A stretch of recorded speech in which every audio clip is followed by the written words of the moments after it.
So it seems morals aren't completely put aside. Further, we can't limit the sample. All right, I'm jumping in on this one. And the question is, can brands get canceled?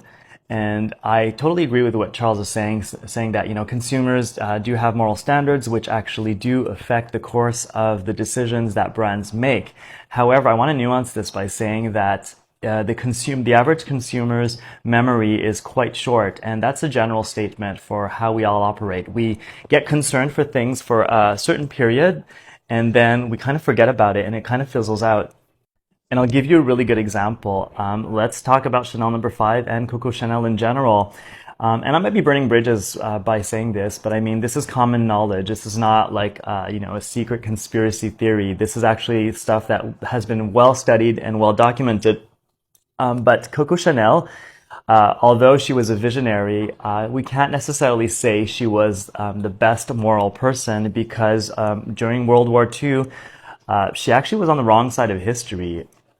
And if you're interested in finding out more about the life of Coco Chanel, I do recommend this book, which is called The Secret of Chanel number 5. Obviously, my area of interest is perfume, but there are other books that will also, corroborate what this book says in terms of her implications in World War II and how she was on the wrong side.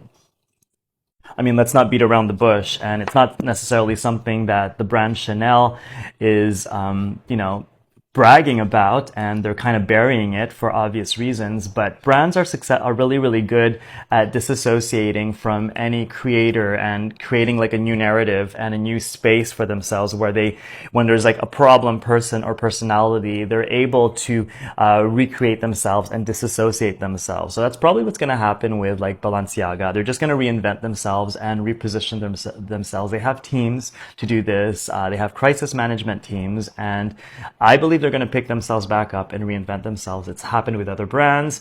Victoria's Secrets is kind of picking themselves back up.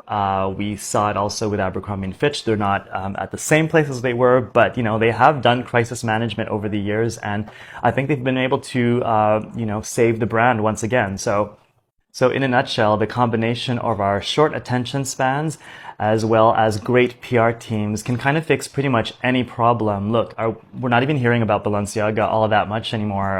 It was like a bushfire and then it's gone. So I think they're going to pick themselves up, and it's like it never happened.